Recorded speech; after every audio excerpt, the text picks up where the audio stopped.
Hello everyone, welcome back to my daily cooking vlogs. ಇವತ್ತಿನ ವಿಡಿಯೋದಲ್ಲಿ ಬೆಳಗಿನ ಬ್ರೇಕ್ಫಾಸ್ಟ್ಗೆ ಏನು ಮಾಡ್ತಾಯಿದ್ದೀನಿ ಅಂತ ತೋರಿಸ್ತಾ ಇದ್ದೀನಿ. ಇಡ್ಲಿಗೆ ರುಬ್ಬಿದ್ದೆ. ಸೊ ಇಡ್ಲಿ ಹಿಟ್ಟು ಇದೆ. ಹಾಗೆಯೇ ಇಡ್ಲಿಗೆ ನಮ್ಮ ಮನೆಯಲ್ಲಿ ಯಾವಾಗ್ಲೂ ಸಾಂಬಾರೇ ಆಗಬೇಕು. ಆದರೆ ಇವತ್ತೇನಾಗಿದೆ ಅಂದರೆ, ಹಿಂದಿನ ದಿನ ನೈಟ್ ಅಷ್ಟೇ ನಾನು ಸೊಪ್ಪು ಬೇಳೆ ಹಾಕಿ ಸಾಂಬಾರು ಮಾಡಿದ್ದೆ. ಮತ್ತು ಇಡ್ಲಿಗೆ ಅಂತ ಸಾಂಬಾರು ಮಾಡಿದ್ರೆ ಇದ್ರ ಜೊತೆ ಅದು ಆಗಿ ಎರಡೆರಡು ದಿನಕ್ಕೆ ಆಗಿಬಿಡುತ್ತೆ ಅಂತ ಅಂದ್ಬಿಟ್ಟು, ಸೊ ಇವತ್ತೊಂದು ಸ್ವಲ್ಪ ಹಿತೈಷ್ಗೆ ಅಡ್ಜಸ್ಟ್ ಮಾಡ್ಕೊಪ್ಪ, ನೀರಾಗಿ ಚಟ್ನಿ ಮಾಡ್ಕೊಡ್ತೀನಿ. ಕೆಂಪು ಚಟ್ನಿ ಅವನಿಗೆ ತುಂಬ ಇಷ್ಟ. ಹಾಗಾಗಿ ಕೆಂಪು ಚಟ್ನಿ ಮಾಡ್ತಾಯಿದ್ದೀನಿ. ಅದಕ್ಕೆ ಕಾಂಬಿನೇಷನ್ ಆಗಿ ಚಟ್ನಿಗೆ ಇಲ್ಲಿ ಕಡಲೆಬೇಳೆ ಚಟ್ನಿ ಮಾಡ್ತಾ ಇರೋದು. ಕಡಲೆಬೇಳೆ ಕೆಂಪು ಚಟ್ನಿ ಸಖತ್ತಾಗಿರುತ್ತೆ ಟೇಸ್ಟು. ಹಾಗಾಗಿ ಒಂದು 1/4 ಕಪ್ ಆಗೋಷ್ಟು ಕಡಲೆಬೇಳೆ ತೊಗೊಂಡಿದ್ದೀನಿ. ಇದನ್ನು ಕಡಿಮೆ ಊರಿನಲ್ಲಿ ಕೆಂಪಾಗೋವರೆಗೂ ಚೆನ್ನಾಗಿ ಡ್ರೈ ರೋಸ್ಟ್ ಮಾಡ್ಕೋಬೇಕು. ಕಡಲೆಬೇಳೆ ಸ್ವಲ್ಪ ಬೇಯೋದು ನಿಧಾನ. ಹಾಗಾಗಿ ಬೇಗ ಆಗಲಿ ಅಂತ ನೀವೇನಾದರೂ ಹೈ ಫ್ಲೇಮಲ್ಲಿ ಇಟ್ಕೊಬಿಟ್ರೆ ಚಟ್ನಿ ಪೂರ್ತಿ ಕಡಲೆಬೇಳೆ ಹಸಿ ವಾಸನೆ ಇರುತ್ತೆ.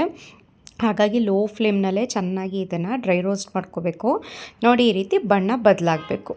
ನೆಕ್ಸ್ಟು ಕೆಂಪು ಚಟ್ನಿ ಆಗಿರೋದ್ರಿಂದ ಸ್ವಲ್ಪ ರೆಡ್ ಚಿಲ್ಲೀಸ್ ಹಾಕೋತಾ ಇದ್ದೀನಿ. ಖಾರಕ್ಕೆ ಒಂದೇ ಒಂದು ಗುಂಟೂರು ಮೆಣಸಿನ್ಕಾಯಿ ಹಾಕ್ಕೊಂಡಿದ್ದೀನಿ. ಒಂದು 5ರಿಂದ 6 ಬ್ಯಾಡಗಿ ಮೆಣಸಿನ್ಕಾಯಿನ ತೊಗೊಂಡಿದ್ದೀನಿ. ಖಾರ ನಿಮ್ಗೆ ಎಷ್ಟು ಬೇಕೋ ಅಷ್ಟು ಹಾಕೋಬೋದು.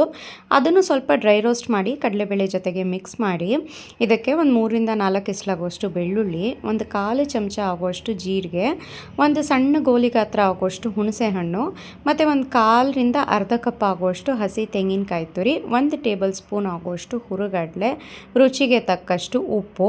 ಮತ್ತು ಇನ್ನೊಂದೇನೆಂದರೆ, ಈ ರೀತಿ ಚಟ್ನಿಗಳಿಗೆಲ್ಲ ನಾನು ಕರಿಬೇವನ್ನು ಜಾಸ್ತಿ ಹಾಕ್ತೀನಿ.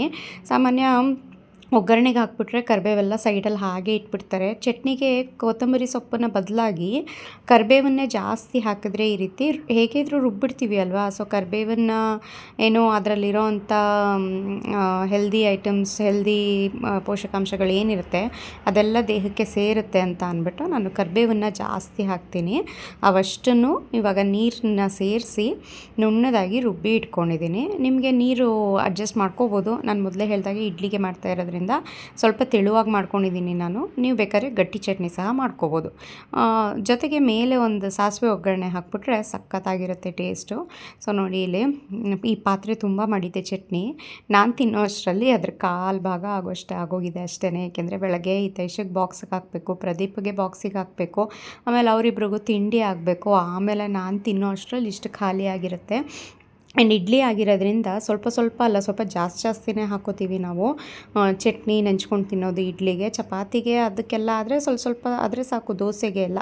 ಬಟ್ ಇಡ್ಲಿ ಏನಂದರೆ ಫುಲ್ ಡಿಪ್ ಆಗಬೇಕು ಚಟ್ನಿ ಒಳಗಡೆ. ಆ ರೀತಿ ತಿನ್ನೋದ್ರಿಂದ ಸ್ವಲ್ಪ ಜಾಸ್ತಿ ಕ್ವಾಂಟಿಟಿನಲ್ಲೇ ನಾನು ಮಾಡ್ತೀನಿ ಯಾವಾಗ್ಲೂ. ಆ್ಯಂಡ್ ಇಡ್ಲಿ ನೋಡಿ ಎಷ್ಟು ಸಾಫ್ಟಾಗಿ ಬಂದಿದೆ ಅಂತ, ಸಖತ್ತಾಗಿದೆ ಇಡ್ಲಿನೂ.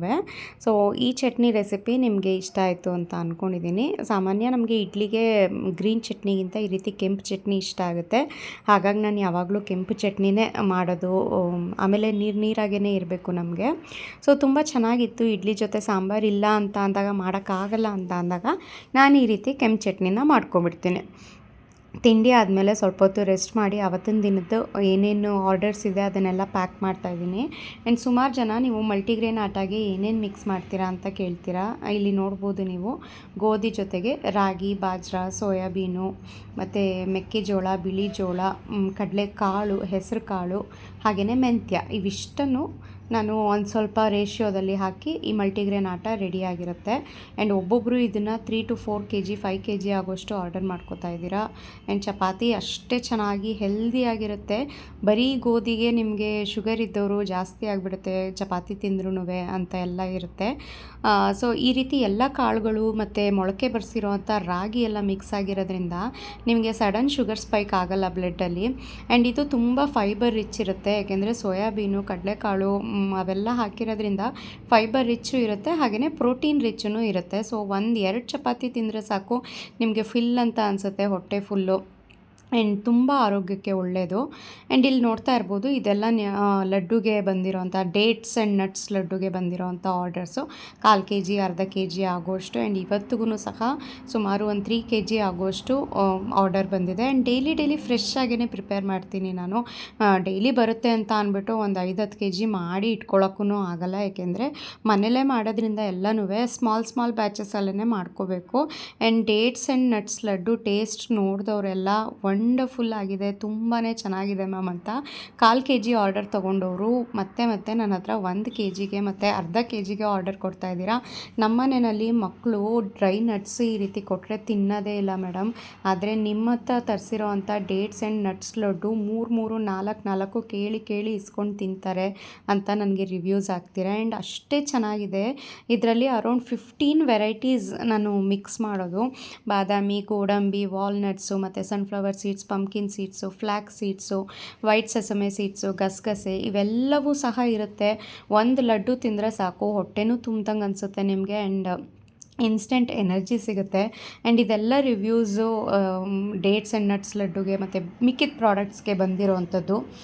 ನಿಮ್ಗೆ ಯಾವುದೇ ಪ್ರಾಡಕ್ಟ್ಸ್ ಬೇಕು ಅಂತ ಅಂದ್ರೂ 7795846794ಗೆ ವಾಟ್ಸ್ಯಾಪ್ ಮಾಡಿ ಆರ್ಡರ್ ಪ್ಲೇಸ್ ಮಾಡ್ಬೋದು. ಸೊ ಖಂಡಿತ ಚೆನ್ನಾಗಿರುತ್ತೆ. Thank you.